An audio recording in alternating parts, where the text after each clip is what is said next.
Gentlemen, listen up. Power is not given, it's taken, earned, and wielded with precision when it comes to gaining influence over any woman. Not manipulation, but true power. There are 6 keys you must understand and master. This isn't about tricks or cheap tactics. This is about authentic strength. Before you even think about gaining any kind of power over a woman, understand this power begins with yourself. You cannot lead someone else if you don't have control over your own life. The foundation of influence, attraction, and is built on one simple but brutal truth. Mastery over your own mind, your body, your time, and your ambitions. If you want to hold real power, you have to command your own existence first. Too many men waste their energy chasing external validation, looking for approval from others, especially women. That's a trap. Power is not granted by others. It is seized by the man who has his inner world in order. When you take full responsibility for yourself, when you refuse to be a victim of circumstance or emotions, you become a force that others must reckon with. This is not about arrogance. It's about an unshakable core of discipline and purpose. Let's talk about the mind first. Chaos begins in the head. If your thoughts are scattered, if you let doubt and distraction run wild, you're like a rudderless ship in a storm. Power demands clarity. It demands that you control your mental state every single day. That means setting priorities, setting goals, and then ruthlessly cutting out the noise. Social media, mindless entertainment, toxic people. These are all enemies of the powerful man. The man who commands his life protects his mental space like a fortress. Now, the body is your vehicle through life, and neglecting it is neglecting your own power. Physical discipline is not vanity, it's a statement. It says, I respect myself enough to show up at my best. Strength, endurance, posture, and presence, they all communicate power before a single word is spoken. When you move with intention and control, you broadcast a message to the world. You're a man who is not easily broken. Next, your time. Time is the currency of power. How you spend your hours reveals exactly what you value. If you waste time, you lose power. Successful men guard their time fiercely. They say no to distractions and yes to growth, ambition, and meaningful connection. When you run your own schedule and make your time sacred, you're telling everyone around you and yourself that you're a man who commands his life. Ambitions and goals are the engines of your power. Without a clear destination, you wander, and wandering is weakness. Define what you want, create a plan, and execute it relentlessly. The man with no vision is a man who is easily swayed, easily manipulated, and powerless. The man with a vision, he inspires respect. He attracts opportunity, and yes, he gains power over his environment, including over the women in his life. Taking control of your life also means owning your past mistakes and learning from them. Too many men hide in excuses or blame others for their failures. Power is in owning your story, no matter how messy it is, and using it as fuel for growth. When you stop being a victim of your circumstances and start being the architect of your destiny, you begin to radiate a magnetic strength that cannot be faked or bought. Remember, commanding your life is not a one-time act, it's a constant process. Every day you make choices that either reinforce your power or chip away at it. The man who commands his life doesn't seek permission or wait for the right moment. He creates the moment. He moves with urgency and purpose. He embraces discipline even when it's uncomfortable because he knows that discomfort is the price of power. Women, like all people, are drawn to men who have this strength, not because they want to be controlled, but because strong men provide stability, direction, and safety. You cannot give what you do not possess. So if you want to have power over any woman, the first and most crucial step is to command your own life with relentless discipline and unwavering confidence. Without any other tactic is just noise.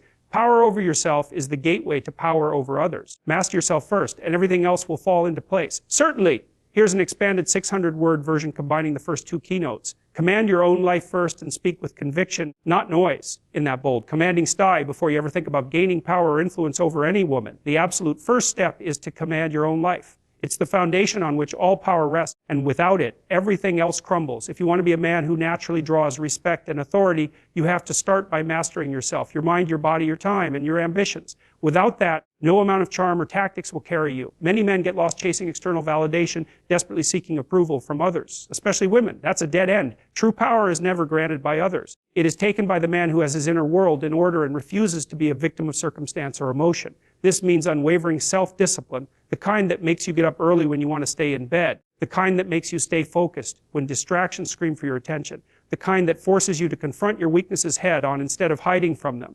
The mind is where this battle begins. Your thoughts are scattered, your decisions will be weak, and your presence will be flimsy. Power demands clarity. You must protect your mental space like a fortress. That means cutting out the endless noise of social media, meaningless gossip, toxic influences, and anything that pulls you away from your goals. A man who commands his life, what he wants, and filters everything through that lens. Next, the body. Your physical presence is your silent announcement to the world. Strength, posture, endurance, and discipline in how you treat your body communicate power before you ever say a word. Neglecting your body is the fastest way to lose power over yourself and others. A strong body breeds a strong mind and projects confidence that demands respect. When you move with intention, when you hold yourself like you matter, you make others believe you do. Your time is equally sacred. Time is the currency of power. How you spend your hours is a direct reflection of how much you value yourself.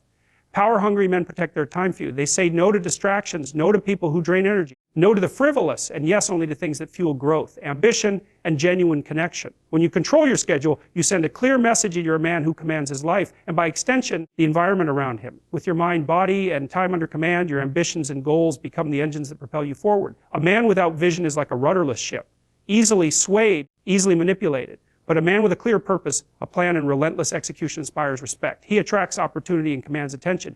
This vision doesn't just light a fire under you, it gives others a reason to follow. Women are drawn to men who know where they're going because it means safety, direction, and leadership. But mastery over yourself doesn't end there. It requires emotional control, the next critical pillar. Speaking with conviction is not about talking loudly or dominating conversations. It's about communicating with power through your words and presence. The man who speaks with conviction carries authority in his voice, clarity in his ideas, and confidence in his stance. He knows when to speak, and just as importantly, when to be silent. Noise and chatter are distractions that dilute your power. The strongest men understand that silence can be a weapon. It makes people lean in, makes them listen harder. When you speak, your words must matter. Meaningless babble or trying to impress with fancy talk only erodes your influence. Instead, speak with intention and purpose. Let your words be precise, deliberate, and loaded with meaning. This draws people in because they recognize you're not wasting time. You're not trying to fill the space. You're commanding it. Silence is a tool of power because it shows control. It says, I'm confident enough to not constantly prove myself. When you don't rush to fill every moment with words, you create tension, anticipation, and respect. Women, and people in general, are instinctively drawn to men who don't need constant validation. They respect a man who commands his voice as he commands his life. In sum, power over any woman starts with power over yourself. Command your mind, your body, your time, and your vision. Cultivate emotional control and speak with conviction. When you do this, power becomes your natural state. Not something you chase, but something you embody. And that is a force that no one can ignore certainly. Here's a 600-word expansion combining the first three keynotes. Command your own life first, speak with conviction, not noise, and own your value without apology. In that commanding style, if you want real power over any woman, you need to understand that it starts with power over yourself. The foundation of influence is built on a man who commands his own life. His mind, body, time, and ambitions. Without this, any attempt to gain power over others is hollow. Too many men waste energy seeking approval, chasing external validation like it's some kind of prize. It's not. Power is seized by the man who refuses to be a victim, who stands firm in discipline and purpose. Your mind is the battlefield.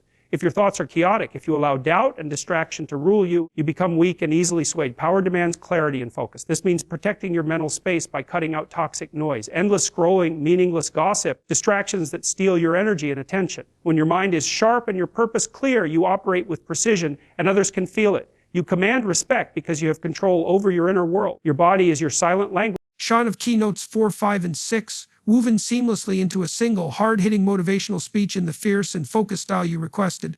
No headings, no fluff, just pure pressure and presence. If you're always reacting, you're always controlled. And the truth is, most people are not living, they're responding. Responding to criticism, responding to rumors, responding to the insecurities of people who don't even matter. But if you really want freedom, you've got to learn to detach your emotions from the nonsense that tries to bait your focus.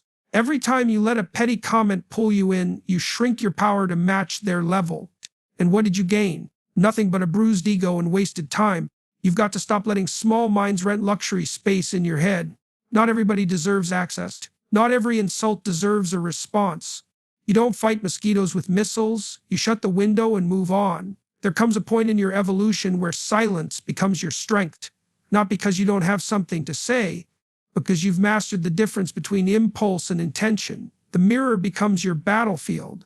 Not the timeline, not the gossip, not the whispers behind your back. The mirror.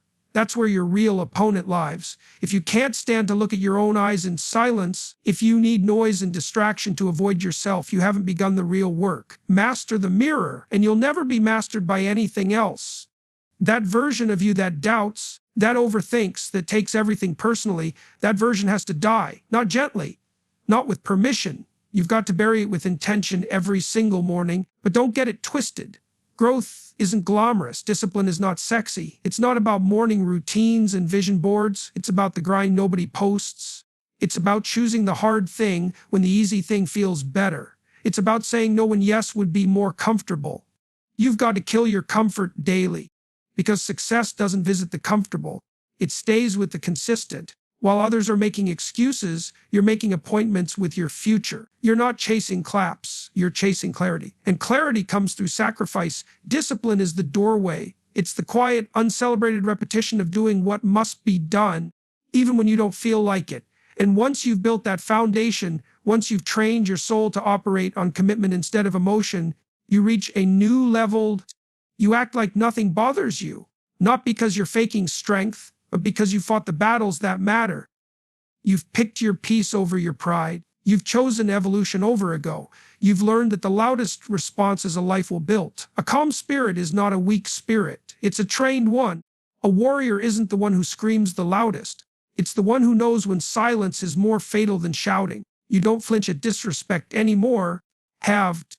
Not because it didn't land, because it didn't reach you. There's a difference. Now you move different. You don't beg to be understood. You don't chase closure from doors that were never meant to open. You don't clap back. You step back. Because distance is a declaration. I'm not mad, I'm above it. The more you grow, the less you engage. The stronger you become, the quieter your defense. You no longer react, you choose. And that choice, that's where your freedom lies. You act like nothing bothers you because you've finally decided that nothing gets to steal your peace without your permission. So if they misunderstand you, let them. If they talk, let them. If they walk away, let them. Because you're not here to be bothered. You're here to be built, and you've already decided you're too focused to flinch. Of course, here's a 600-word continuous passage, blending and expanding 5 keynotes into a single flowing, powerful message, written in the hard-hitting, no apology style you asked for. No headings, no fillers, just presence, pressure, and personal power. Most people break not because they're weak, but because they never trained their emotions. They trained their appearance, their replies, their ability to seem composed. But when life presses them, the truth leaks out. That's why you've got to learn to move like nothing bothers you. Not because nothing does, but because not everything is worth a reaction. If they can pull you out of character, they control the script. If they can rattle you with a look, a lie, a delay, a silent room, you're still performing, not commanding. And there's a difference. One lives for the crowd. The other stands firm even when the crowd disappears. There's a skill most people don't want to master. It's called emotional independence. That's the muscle that makes you powerful. The ability to hold your own validation, to not need someone to confirm your worth, to keep your pace even when the compliments stop coming. Because let's be real, people are inconsistent. They cheer 1 minute and disappear the next. If your power comes from that applause, you're in danger every time it fades. But when you build from the inside, when you learn to clap for yourself in the dark, no silence can shake you. You don't need the world to see it. You need to believe it before they do. The work begins in the mirror, not with your image, but with your integrity. Can you stand in front of yourself and be proud of the choices no one sees? Can you sit in silence without distraction, without reaching for noise to avoid your own voice? Most people run from that moment. They hide behind busy schedules and digital noise because facing themselves would require change. And change is scary when you've been living off survival. But if you really want peace, real peace, not just fake smiles and deep wounds, you've got to kill the version of you that keeps reacting like everything is personal. Nothing is. Most of it is projection. Most of it is noise. The moment you realize that you unlock peace that can't be stolen, and that peace only grows when discipline steps in. Not hype, not mood swings. Discipline, the commitment to do what's required, even when it's boring, even when no one is clapping. That's what separates the focused from the frantic. The world loves showing results, but the real ones fall in love with the routine. They don't chase motivation, they train their standards. While others flinch, they execute. While others post, they prepare. Discipline isn't glamorous, but it's undefeated. It sharpens you. It humbles you. It keeps you out of rooms filled with chaos, because your focus won't let you go backward. Then comes power. The kind that doesn't speak unless it's necessary. The kind that walks into rooms and shifts atmospheres without a word. That's the kind of strength you earn when you stop explaining yourself to everyone. You don't need to prove you're solid. You just are. You don't need to clap back. You just step back. Silence becomes your language. Distance becomes your decision. Because maturity is when you no longer need to be heard. You just need to be aligned. You're not playing defense anymore. You're not trying to look strong. You're operating from strength, and the difference is felt, not seen. So yes, learn to act like nothing bothers you. Not because you're numb, but because you've grown. You've faced yourself. You've killed the noise. You've mastered the mirror. You've trained your discipline, and now you move with intent. You let fools talk. You let storms pass. You let go of what doesn't build you. Because the truth is simple. When you no longer react to everything, you finally rise above anything. Certainly. Here's a 600-word continuous passage expanding 6 keynotes. A full, grounded message written in a raw, unshakeable, and self-possessed tone in the style you've asked for. No headings, no fillers, just sharp truth and emotional power that walks straight through the fire. Learn to act like nothing bothers you, not because you're faking it, not because you're hiding pain, but because you've finally reached the point where your peace is no longer up for negotiation. Life's going to throw you punches. It always does. People will disappoint you. Plans will collapse. The same ones who said they believed in you will vanish when you fall. And when that happens, most people crumble, but not you. Not anymore. Because now you understand that your reactions are a reflection of your discipline. And your discipline, that's your armor. The most dangerous person in the room is the one who feels everything but shows nothing. That's not numbness. That's control. That's growth. You can't walk through this world letting everything touch you. You'll bleed out from 1,000 paper cuts. You've got to build the kind of inner stillness that doesn't flinch just because someone else is chaotic. If they lied, let them. If they left, let them. If they doubted you, let them. None of that defines your character does. Your consistency does. Your ability to keep moving forward when the energy gets dark and lonely. That's where your real value lies. You don't get stronger by shouting louder. You get stronger by needing less from the noise. But that strength starts in one placing the mirror. Most people never confront themselves because it's easier to blame everyone else. But when it's just you, the silence and your reflection, what do you see? That's the battle, not the gossip, not the critics, not the pressure. The fight is with the version of you that settles, reacts, compares, and overthinks. If you can't conquer that part of you, you'll keep reliving the same problems in different disguises. Master the mirror. That's where you train your patience. That's where you sharpen your responses. That's where you break old patterns. You don't need external permission to grow. You just need internal honesty. Without that, all your strength is decoration. And once the mirror is mastered, you've got to lock into your discipline. Not the kind you talk about, the kind that holds when no one's watching, waking up early when you're tired, saying no to drama when it begs for attention, choosing consistency when inconsistency feels easier. That's the part nobody applauds, but that's the part that builds the version of you who doesn't crack under pressure. Your life doesn't change because you want it to. It changes because you do the work no matter how you feel. Discipline means your emotions no longer vote on your decisions. Only your mission does. Then comes clarity. You stop getting distracted by what doesn't matter. You stop trying to please people who wouldn't clap for your healing. You stop begging for understanding from minds that only know chaos. And instead, you move in silence. You learn the power of less talking, less proving, less responding, more building, more breathing, more peace. And when you reach that level, people start wondering what changed. They don't realize it wasn't one big moment. It was thousands of small, invisible choices. A quiet war. And you won it. Now you don't act bothered because you're not. You've outgrown the need to be seen, heard, or validated by people who can't even understand your silence. You don't need to yell anymore. You don't need to defend yourself to confusion. You don't need to respond to everything because you've finally understood nothing truly owns you unless you hand it your peace. And you're not handing that over. Not today, not ever again. So, the next time life throws fire, don't flinch, don't bark, don't beg, don't break. Smile like the devil works for you. Walk like the battlefield belongs to your bloodline. Stand like heaven itself signed your backbone. Learn to act as if nothing bothers you. Because soon enough, nothing will. Would you like this as a video script, sermon outline, or printable keynote sheet next?